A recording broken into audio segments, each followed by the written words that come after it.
So dear student, हम लोग देख रहे हैं क्वेश्चन नंबर थर्ड। सिक्स हमने पहले सॉल्व कर लिया, क्वेश्चन नंबर थर्ड हम देखते हैं। क्वेश्चन नंबर थर्ड में जो वैल्यूज़ हैं हमारे पास, क्या कैलकुलेट करना आपको क्वेश्चन नंबर थर्ड में। Reduce the following equation into the normal form. Normal form में मतलब आपको इसे कन्वर्ट करना है normal form. English Hindi medium वाले स्टूडेंट भी नॉर्मल फॉर्म ही समझें से, नॉर्मल फॉर्म। और डिस्टेंस फ्रॉम द ओरिजिन, मतलब ये जो आपको इक्वेशन दी गई, ये जो सरल रेखा का समीकरण है, इससे मूल बिंदु से कितनी दूरी है ना। मूल बिंदु मतलब 0 0 ओरिजिन है ना। मूल बिंदु से कितनी दूरी पर है, मूल बिंदु से इसकी दूरी निकालनी है ना। ये सेकेंड टर्म आपको निकालनी है। और थर्ड आपको निकालना एंगल, आपको कोण भी निकालना है ना। कोण कौन सा वाला निकालना है आपको, जो हमने इसके पहले कैलकुलेट किया था, आपको मैंने बताया था। आपको इस फॉर्म में कन्वर्ट करना है, x cos omega plus y sine omega equals to P. हमने पहले भी देखा था, ये मैंने आपको बताया था कि ये जो एंगल आपके पास बन रहा है ओमेगा, ये आपके पास स्लोप नहीं है, ग्रेडियंट नहीं है, ये जो परपेंडिकुलर लाइन है ना, जो लंब वाली जो लाइन है, वो एक्स अक्ष के साथ कितने डिग्री का कोण बना रही है, वो वाला एंगल है, वो एंगल है ओमेगा। तो बिटवीन द एंगल, वो वाला एंगल भी आपको इसमें कैलकुलेट करना, मतलब आपको 3 टर्म्स कैलकुलेट करनी है यहाँ पर। नॉर्मल फॉर्म में कन्वर्ट करना, डिस्टेंस निकालना है, एंगल निकालना है ना। एंगल आपको कौन सा है, यहाँ पर थोड़ा सा मैं डायग्राम ड्रॉ कर देती हूँ। एंगल आपको कौन सा निकालना है, ये मैंने एक लाइन बना दी, क्लियर। ये मूल बिंदु से मतलब ओरिजिन से, ठीक है। यहाँ पर एक लंब डाला, ठीक है। तो ये जो दूरी आ रही है, ये कौन सी दूरी मूल बिंदु से, ये होती पी, इसे हम पी, या मैंने पहले भी आपको बताया था। और ये क्योंकि ये लंब है इस वाली लाइन पर, ये 90 डिग्री का एंगल ड्रॉ हो रहा है, परपेंडिकुलर है। तो ये जो लाइन है परपेंडिकुलर वाली, इसे आप सी नेम देते हैं वाली, ये ऐसे आप नेम दे देते हैं एस। तो जो एस वाली जो लाइन है, ये एक्स एक्सेस से कितने डिग्री का एंगल बना है, ये वाला एंगल आपको कैलकुलेट करना है ना। इसे हम शो करते हैं ओमेगा से, क्लियर। तो आपको ये ओमेगा भी कैलकुलेट करना है, क्लियर। तो ओमेगा कैलकुलेट करने के लिए हमें कॉस ओमेगा और साइन ओमेगा कैलकुलेट करना पड़ेगा। कॉस ओमेगा और साइन ओमेगा की जो फार्मूला मैंने आपको बताया, A plus minus A upon under the root of A square plus B square. Sine omega, ये कॉस ओमेगा की वैल्यू है, साइन ओमेगा के लिए वही plus minus B upon under the root of A square plus B square. और P के लिए मतलब ये टर्म्स आपको निकालनी है, ये आपको निकालना डिस्टेंस, क्लियर। तो ये डिस्टेंस भी हम कैलकुलेट करेंगे ओरिजिन से। ओरिजिन से डिस्टेंस ही डायरेक्ट इसी फॉर्म में कन्वर्ट हो जाएगा, मतलब पी जो आपके पास निकलेगा ये डिस्टेंस ही निकलेगा, पी है, क्लियर। तो ये डायरेक्ट ही निकल जाएगा, पी इस फॉर्मूले से निकल जाएगा, C upon under the root of A square plus B square. इस फॉर्मूले में हमें कन्वर्ट करना पड़ेगा। सो देखते हैं हम सबसे पहले जो हम इसे स्टैंडर्ड फॉर्म में कन्वर्ट करते हैं।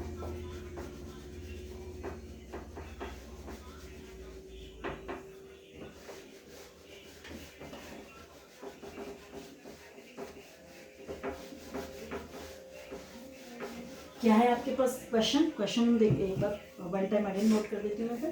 क्वेश्चन आपके पास है एक्स माइनस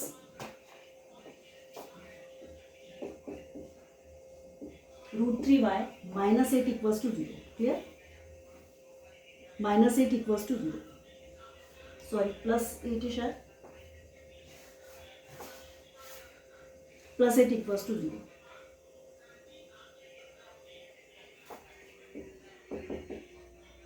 इसे शिफ्ट करने पर ये प्लस 8 हो जाएगा। तो ये क्वेश्चन है हमारे पास। अब हम इसे सॉल्व करते हैं, कैसे सॉल्व करेंगे। क्लियर है कि जो क्वेश्चन हमारे पास है, जो फार्मूला हमारे पास ए और बी की फॉर्म में है ना। तो जो सॉल्व हम इसे करेंगे वो किस फॉर्म में, इस फॉर्म में पहले हम इसे कन्वर्ट करते हैं, A X plus B Y plus C equals to 0, clear हो गया। अब आपको इसे कैसे सॉल्व, आपको इस फॉर्म में कन्वर्ट करना है। कॉस ओमेगा की वैल्यू निकालनी, साइन ओमेगा की निकालनी, पी की निकालनी, क्लियर। सो ए बी और सी के प्लेस पर आपके पास कौन सी वैल्यू, आप पहले ये देखिए। ए के प्लेस पर आपके पास वैल्यू है, क्योंकि एक्स के साथ कोई भी कोऑर्डिनेट नहीं है, दैट मीन्स 1 है ना। बी के प्लेस पर आपके पास क्या वैल्यू है, -√3। हमेशा माइनस के साथ आप लिखेंगे, प्लस है तो प्लस शो नहीं करेंगे, बट माइनस है तो माइनस शो आप करेंगे, क्लियर। देन आपके पास फिर क्या, सी के प्लेस पर आपके पास कितना है, 8, ये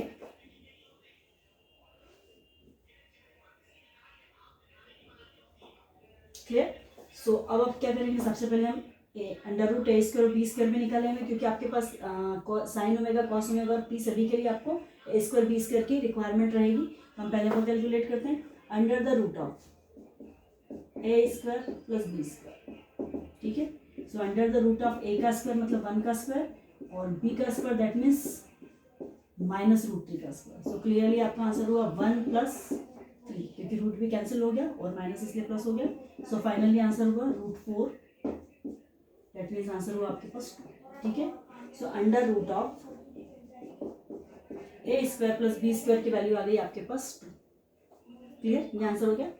सो अब आप क्या करेंगे इसके लिए,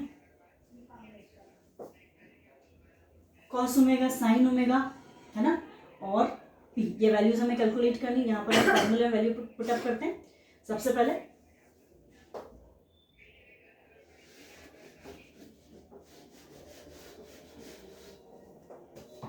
साइन ओमेगा,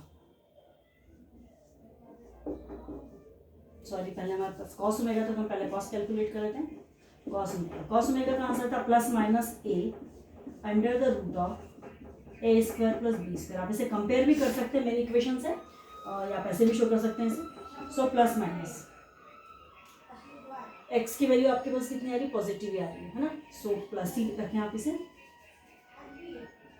देख सकते हैं। प्लस माइनस ए के प्लस पर आप पुटअप करेंगे 1 under the root of A square plus B square. हम सॉल्व कर चुके थे डायरेक्टली, हमारे पास आंसर यहाँ पर आ गया था 2। तो डायरेक्ट आप ये शो कर दें। अब प्रॉब्लम ये है कि हमारे पास प्लस और माइनस बोथ साइन, दोनों ही साइन है, तो हम किससे कैलकुलेट करेंगे इसको, है ना। देन सेकंड एक टर्म और कैलकुलेट करते हैं, साइन भी करते हैं। साइन ओमेगा, साइन ओमेगा की वैल्यू आपके पास plus minus then B upon under the root of A square plus B square. Clear. So अब क्या कर सकते हैं, यहाँ पर प्लस माइनस बी के प्लस पर आप वैल्यू पुटअप करें बी का आंसर आपके पास आ रहा minus root 3 divided by 2। Clear है कि ये जो माइनस है ये माइनस ही हो जाएंगे पॉजिटिव। तो जो बी का आंसर आप साइन का आंसर आपके पास आ रहा है positive root 3 by 2।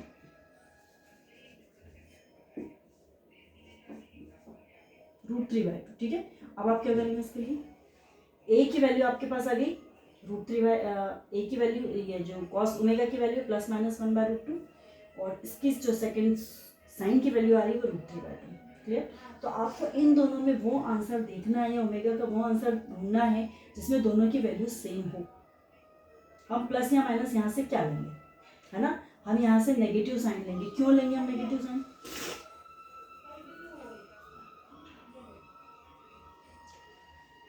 Plus minus दोनों की वैल्यू कैसी होना चाहिए, सेम होना चाहिए। ठीक है, सो यहाँ पर रूट 3 बाय 2, रूट 3 बाय 2 आपके पास आंसर आ रहा है, किसका आ रहा है, root 3 by 2, that means how many degree, sine value आ जाएगी आपके पास 60 डिग्री ना। थोड़ा सा यहाँ पर आप फोकस करें, रूट 3 बाय 2 मतलब साइन 60 डिग्री। ठीक है, लेकिन क्या कॉस 60 का आंसर 1 बाय 2 होता है, कॉस 60 का आंसर 1 बाय 2 होता है, लेकिन नेगेटिव 1 बाय 2 नहीं होता है ना। सो क्लियरली यहाँ पर आप क्या करेंगे, नेगेटिव में आपके पास आंसर आ रहा मतलब आपके पास ये आ रहा सेकंड क्वाड्रेंट में, सेकंड क्वाड्रेंट में यहाँ पर आ रहा है ना। सेकंड क्वाड्रेंट में आपके पास साइन पॉजिटिव है और कॉस नेगेटिव है, ये हमें पता है। कॉस नेगेटिव है, इसका मतलब ये है कि जो वैल्यू आपके पास आ रही है किसमें, सेकंड क्वाड्रेंट में, तो 60 ये वाली होगी, और 60 कितने डिग्री की वैल्यू सेकंड क्वाड्रेंट में आपको कैलकुलेट करना है। तो जो आपके पास आंसर आएगा वो आएगा 120 डिग्री। ये मैंने पहले आपको बताया था, जब हमने ट्रिग्नोमेट्री स्टडी किया था तब हमने देखा था। ठीक है, तो जो वैल्यू यहाँ पर आएगी कितनी होगी, 120। या एक क्यों मेथड और इसकी, इसे सॉल्व करने की, आप इसे ऐसे भी डायरेक्ट भी सॉल्व कर सकते हैं। क्लियरली आपके पास जो एंगल आ गया वो आ गया कितना, 120। इस क्वेश्चन को कंप्लीट करके मैं आपको सेकंड मेथड भी बता देती हूँ। सो आपके पास ओमेगा की जो वैल्यू आ गई है, जो एंगल आपके पास आ गया 120, है ना। ये हमें कहाँ से क्लियर हुआ है, ये वाई वाली टर्म, कॉस वाली टर्म से क्लियर हुआ है। क्लियर, सो 120 हो गया है। और सेम कंडीशन आपको पी भी कैलकुलेट करना, रो भी कैलकुलेट करना है, तो डायरेक्ट आप वही वाला आंसर लेना है उसका, जो फार्मूला था हमारे पास सी के लिए।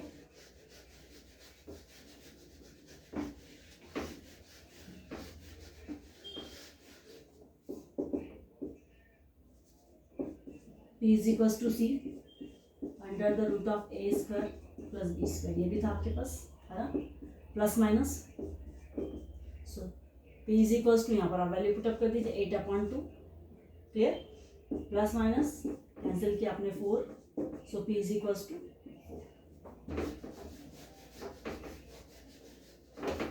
क्लियर, ये क्वेश्चन ओवर हुआ। एक सेकंड मेथड और मैं आपको इसकी बता देती हूँ फास्ट। आपको क्या करना है, क्वेश्चन आपके पास ये है तो आप फुल्ली इक्वेशन को है ना, पहले तो आप इसे कन्वर्ट कर लें किस फॉर्म में, ये सेकंड मेथड में आपको बता रही हूँ, थोड़ी सी इजी है, ठीक है। सेकंड मेथड ये आपके पास इक्वेशन है, इसे आप पहले कन्वर्ट कर लें x माइनस, अब आप इसे किसमें पहले किसमें कन्वर्ट करेंगे, आप इसे कन्वर्ट करेंगे x cos omega plus y sin omega is equals to 2, इस फॉर्म में आप इसे कन्वर्ट करें, है ना। इसे कन्वर्ट करने के लिए हम क्या करेंगे, यहाँ पर देखो आप x माइनस √3y आ रहा है आपके पास, √3y, देन 8 को आप इधर शिफ्ट कर दीजिए तो हो गया है -8, क्लियर। ये मैंने इस फॉर्म में कन्वर्ट कर दिया फिलहाल। अब आपके पास कॉस और साइन को हमने सेपरेट कैलकुलेट किया था, कॉस और साइन को सेपरेट कैलकुलेट ना करते हो आप डायरेक्ट भी कैलकुलेट कर सकते हैं सेकंड वाली मेथड के अकॉर्डिंग। तो क्या किया मैंने यहाँ पर, ये हो गया। देन अब आप इसे डिवाइड कर दीजिए under the root of a square plus b square, है ना। इसको आप डिवाइड कर दीजिए under the root of a square plus b square, इस फॉर्म में कन्वर्ट कर दीजिए इसे।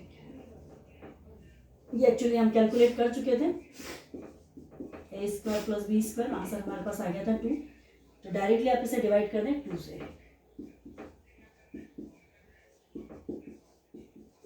ठीक।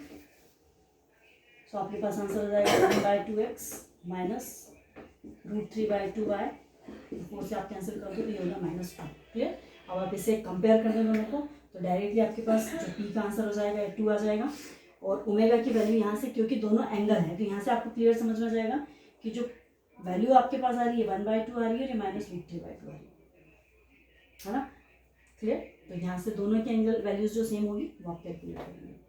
सो क्वेश्चन ओवर हुआ ये वाला, हमें इतना ही कैलकुलेट करना था, एक एंगल कैलकुलेट करना था, देन इस फॉर्म में कन्वर्ट करना था, और आपको क्या करना था, देन p की वैल्यू कैलकुलेट करनी थी, तो ये दोनों का आंसर आ गया। सॉरी यहाँ पर 2 था तो आंसर 4 हुआ है ना, 4 कर दीजिए। So next question,